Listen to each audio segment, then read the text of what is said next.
Hi, I'm Lennox. At 62, I've spent my life putting family first, working extra shifts as a nurse to help my son Jack through college, babysitting my grandchildren 3 days a week, and hosting Sunday dinners like clockwork. So when my daughter-in-law Emma dropped her bombshell at last week's family dinner, the table went silent. "You never do anything for us," she said, fork clattering against her plate. "We're always the ones making the effort." I felt my face flush. "I'm sorry you feel that way, Emma. I thought I was—" "Mom hosts dinner every week," Jack interrupted, glancing nervously between us. "And she watches the kids while we're at work." Emma rolled her eyes. "Because she wants to, not because we need her to. My mother would have moved in to help if I'd let her." My longtime friend Diane, who often joined our family dinners, shifted uncomfortably. "Lennox is the most generous person I know. Just last month, she helped me move apartments." "Well, she's never offered to help us move," Emma snapped. "Or to contribute to the kids' college funds or to take us on vacation like Trisha's mother-in-law does." Jack placed his hand on mine. "Emma, that's not fair." "It's fine," I said, my voice steadier than I felt. "Everyone's entitled to their opinion." The conversation shifted, but something had broken inside me. After everyone left, I sat alone in my kitchen replaying Emma's words when my phone rang. It was Diane. "Are you okay?" she asked. "That was brutal." "I'm still processing," I admitted. "Have I really been so unhelpful all these years?" "Absolutely not. Emma was completely out of line. You've done everything for them." I twisted the dish towel in my hands. Then why would she say that? Because she's ungrateful? Because she's setting the stage for something? I don't know, but it doesn't add up. "Setting the stage for what?" Diane hesitated. "This might be nothing, but last week I saw Emma having lunch with a real estate agent. They were looking at papers." "Jack didn't mention anything about moving," I said slowly. "Maybe they're just looking. But combined with tonight, I'm wondering if there's more going on." "Like what?" "Like maybe they're planning something they don't want you involved in. My cousin's daughter-in-law did the same thing, complained about her interference right before they moved across the country without telling her."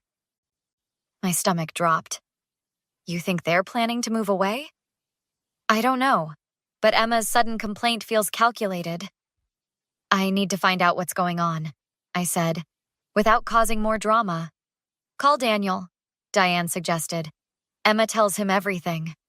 Daniel was Jack's cousin and had always been close with Emma. If anyone knew what was happening, it would be him.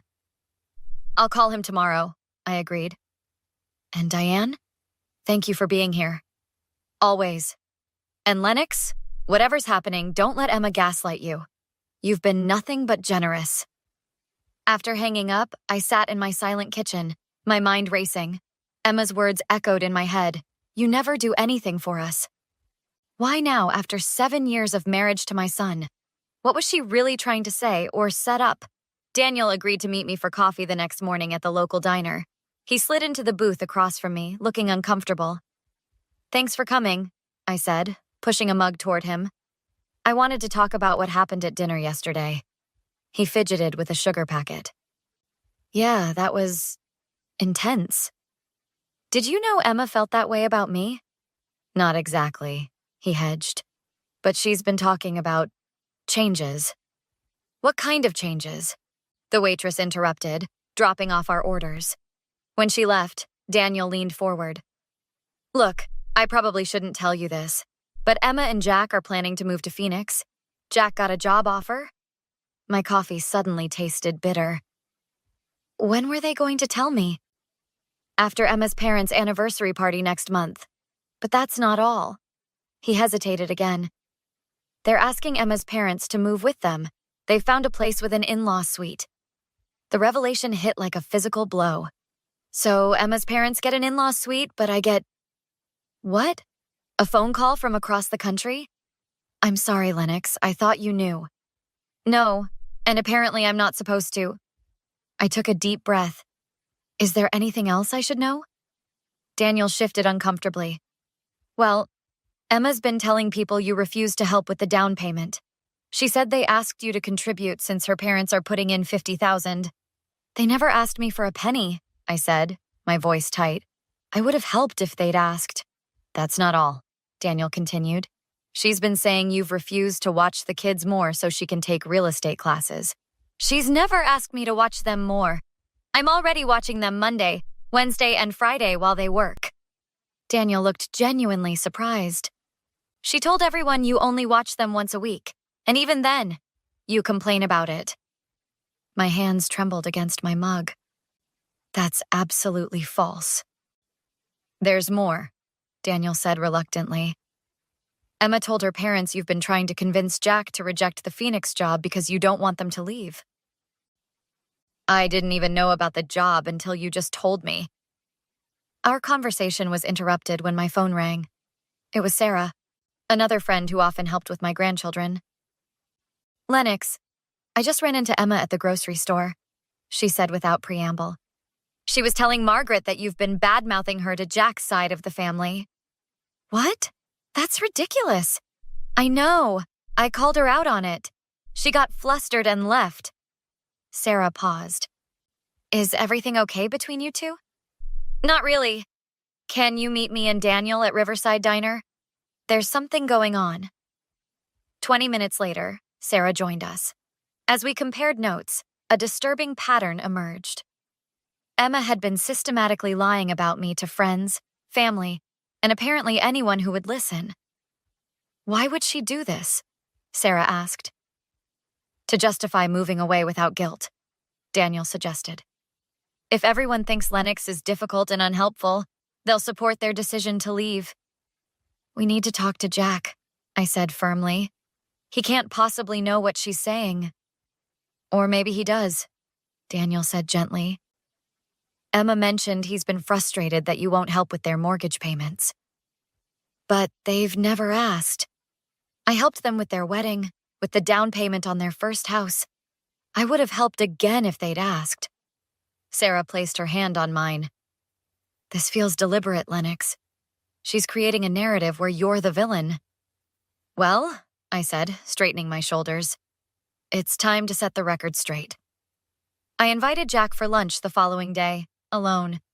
He looked surprised when he arrived at my house and found no one else there. Where's everyone else? He asked, hanging up his jacket. Just us today, I replied, gesturing to the kitchen table. We need to talk. His expression immediately turned wary. About what? About Phoenix. About the lies Emma's been telling about me. About all of it. His face paled. How did you... Does it matter? The point is, I know. I know about the move, about Emma's parents getting an in-law suite, about the stories she's been spreading. Jack sat heavily. Mom, it's complicated. Uncomplicate it for me. Did you know Emma's been telling people I refuse to help with your down payment? He looked down. She said you weren't interested when she mentioned it. She never mentioned it. Not once. She said... She lied, Jack. Just like she lied about me refusing to watch the kids more and about me bad-mouthing her to family members. Jack's expression shifted from defensive to confused. What are you talking about? Emma told people I only watch the kids once a week and complain about it. She told people I'm trying to sabotage your Phoenix job, a job I didn't even know about until yesterday. That can't be right, he said, but his certainty was wavering. I pulled out my phone. Call Sarah. Call Daniel. Call Diane. They'll all tell you the same thing. Why would she lie about this? You tell me, I countered. But while you're figuring it out, I want you to know something. I've always been willing to help. I've just been waiting for you to ask. Jack ran his hands through his hair. I don't understand. Emma said you told her you couldn't help anymore because you were saving for a cruise. I've never said anything like that. The only cruise I've mentioned was the one I was planning to take all of us on for my 65th birthday. You, Emma, the kids, everyone. What? It was going to be a surprise, but I've been saving for years. Ask my financial advisor if you don't believe me. Jack looked stunned. I had no idea. Clearly, there's a lot you don't know. I took a deep breath. I want you to be happy, Jack. If that means moving to Phoenix, I'll support you. But I won't accept being vilified for things I haven't done. The doorbell rang. I opened it to find Emma standing there, looking furious. "What is this emergency meeting?" she demanded, pushing past me. When she saw Jack at the table, her expression changed. "Jack? What's going on?" "We're discussing the lies you've been telling about my mom," he said quietly. Emma's face flushed. "What lies? I haven't—" "Save it," I interrupted. "Daniel, Sarah, Diane, they've all confirmed what you've been saying." "They misunderstood," Emma insisted. "All of them? In exactly the same way?" I shook my head.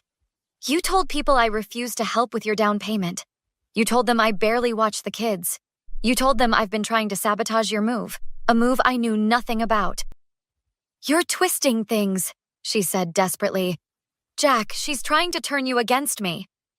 "By telling the truth?" I asked. "The truth is, you've always undermined me," Emma snapped. "You're controlling and manipulative." Jack stood up. "Stop it, Emma. This isn't helping."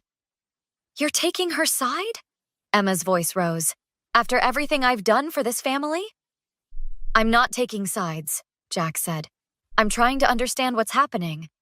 "What's happening is your mother is trying to ruin our future," Emma shouted, grabbing a vase from the table and throwing it against the wall. The crash echoed through the kitchen. Jack and I stared at her in shock. "Get out of my house," I said quietly. "Gladly," Emma snarled, grabbing her purse. "Jack, are you coming?" He hesitated, looking between us. "If you leave with her now," I said calmly, "you're choosing to believe her lies over the truth." "Don't listen to her manipulation," Emma said, pulling at his arm. Jack gently removed her hand. "I think we all need some space. I'm going to stay at Daniel's tonight." "Fine," Emma spat. "Side with them. See if I care." She stormed out, slamming the door behind her. Jack turned to me. "I'm sorry. I need time to process all this." "Take all the time you need," I replied. "The truth isn't going anywhere." 3 weeks later, I met with my lawyer to discuss the defamation case against Emma. "These statements from Sarah, Diane, and Daniel are compelling evidence," she said, reviewing the documents. "The texts Emma sent clearly constitute defamation." Jack entered, looking tired but determined. "Emma's still denying everything, but I've seen the proof myself." "Have you decided about Phoenix?" I asked. "I turned down the job," he replied. "Emma pushed for it, not me. I never wanted to move away from you." My phone buzzed with an alert from my security system. "Emma's at my house." When we arrived, Emma was pounding on my front door. "You've ruined everything!" she shouted when she saw us. "Emma, what are you doing?" Jack asked calmly. She whirled around. "There you are. We need to talk about Phoenix. The movers are coming next week." "I told you I turned down the job," Jack said. "You can find another one there. My parents already put a deposit on the house." "You need to leave," I said firmly. "This is all your fault," she snarled, advancing toward me. "You've poisoned him against me." "No, your lies did that," I replied. 2 police officers approached. I'd called them as a precaution. "Is there a problem here?" one asked. "This woman is trespassing and making threats," I explained. "I'm her daughter-in-law," Emma protested. "My estranged daughter-in-law who previously destroyed property in my home," I corrected. "Ma'am, step back, please," the officer directed Emma. "This is ridiculous," she scoffed. "Jack, tell them." Jack stepped forward. "Officers, my wife and I are separated. My mother has reason to feel unsafe." "Separated? Since when?" Emma looked stunned. "Since I discovered your lies. The divorce papers will be delivered tomorrow, along with Mom's defamation lawsuit." "All because I said she never helps us?" Emma sputtered. "Because you systematically lied to destroy my relationships," I said. "Because you tried to isolate my son and grandchildren from me." The officers intervened. "Ma'am, leave now or we'll escort you off the property." "This isn't over," Emma snapped. "Actually, it is," Jack said quietly. 4 months later, I sat on my porch with Sarah and Diane, watching Jack play with the kids in the yard of his new house, 3 doors down from mine. "The judge didn't mess around," Sarah remarked. "Emma didn't stand a chance once her parents saw the evidence," Diane added. The court had ordered Emma to make a public apology and pay damages. which went into college funds for my grandchildren. Jack joined us as the kids ran for popsicles from my freezer. "Mom, thank you for fighting for the truth," he said, taking my hand. "That's what family does," I replied simply. "Emma called yesterday wanting to apologize. Said she's in therapy now." "What did you tell her?" Diane asked. "That some bridges can't be rebuilt?" He squeezed my hand. "Some betrayals run too deep." I watched my grandchildren laugh together, grateful for second chances that didn't require forgiveness, just truth and consequences. What would you do if someone tried to steal your family with lies? Like and comment with your thoughts below.